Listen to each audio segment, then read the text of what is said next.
अस्सलाम वालेकुम नाजरीन। साबिक वज़ीर-ए-आज़म इमरान खान की अहलिया और काबीना अरकान को मिलने वाले तहाइफ की असल मालियत जाहिर न करने पर तोशाखाना केस में नैब ने इमरान नियाजी समेत दीगर के खिलाफ कार्रवाई का इशारा दे दिया है। फर्क होगी, शहजाद अकबर और जुल्फी बुखारी से तफ्तीश का फैसला किया जा चुका है।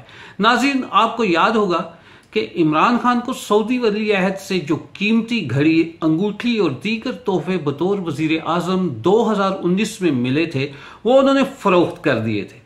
कीमती घड़ियों समेत तोहफे खरीदने वाले दुबई के मारूफ कारोबारी शख्सियत उमर फारूक ने एक निजी टीवी पर तहाइफ दिखा दिए। उमर फारूक ने टीवी इंटरव्यू में बताया कि 2019 में इमरान खान के मशीर बराए एहतसाब शहजाद अकबर ने राब्ता किया, जिसके बाद इमरान खान की अहलिया बुशरा बीबी की करीबी दोस्त फराह खान गोगी ने तोहफे लेकर दुबई उनके दफ्तर आई। उनकी डिमांड $40 लाख थी, ताहम उन्होंने सारे तोहफे $20 लाख में खरीद लिए और फराह गोगी को रकम कैश में अदा की। यहां यह खबर भी है कि वो रकम एक निजी जेट तैयारे के जरिए पाकिस्तान लाई गई। उमर फारूक ने बताया कि उन तहफ की असल मालियत $1,20,00,000 यानी 2019 में डॉलर की रेट के हिसाब से देखा जाए तो 1,70 करोड़ रुपए बनती है। सऊदी वली अहद मोहम्मद बिन सलमान से तोहफे में मिली हुई घड़ी और उसके फरोख्त से मुतालिक ताज़ा इंकशाफात के बाद समाजी राब्तों की साइट पर तहरीक इंसाफ के कायद इमरान खान के खिलाफ शदीद रद्द अमल का इजहार किया जा रहा है। इमरान खान के खिलाफ सख्त जबान इस्तेमाल की गई है। गूगल पर घड़ी चोर लिखें तो इमरान खान की तस्वीर और पेजेस ही सामने आ जाते हैं। सोशल मीडिया सार्फिन के रिमार्क्स में गम, गुस्सा और नफरत का इजहार देखा जा सकता है। आपके सामने कुछ ट्वीट्स रखता हूं जो कि बहुत ज्यादा सुने, कहे और शेयर किए जा रहे हैं।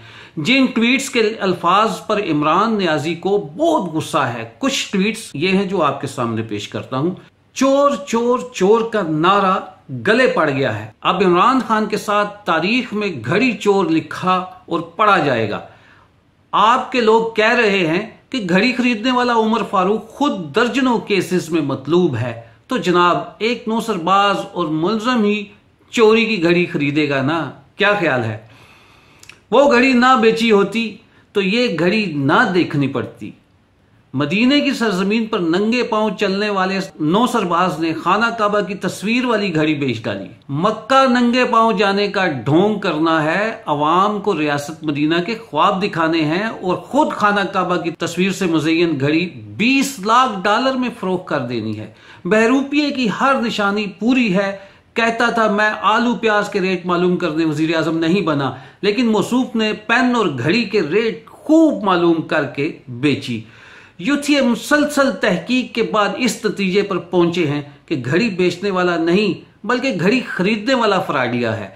वजीर आजम को जो तोहफा मिलता है वो कौम के सरबराह को तोहफा दिया जाता है। इमरान खान ने घड़ी नहीं बल्कि पाक सऊदी ताल्लुकात बेचे हैं। जिन लोगों ने $120 लाख की घड़ी महज $20 लाख में नीलाम कर दी, उन लोगों ने ना जाने और क्या क्या खिलवाड़ मुल्क के साथ किए होंगे। नियाजी घड़ी चोर है, जिंदगी की ना टूटे लड़ी, बेच दो एक दो घड़ी। अगर इमरान खान से CNN या तुर्क एंकर या जर्मनी का एंकर पूछे कि जिसे घड़ी बेची तो उसकी रसीदें और बंदे का नाम क्या है, तो इमरान खान सबूत देने के बजाय पस मंजर बताने लग जाते हैं। BBC, CNN, TRT, financial time और वॉल स्ट्रीट जर्नल और वाशिंगटन पोस्ट में चोरियां और साजिशी कहानियां कौम की जग हसाई और रियासत की रसवाई बन चुकी हैं।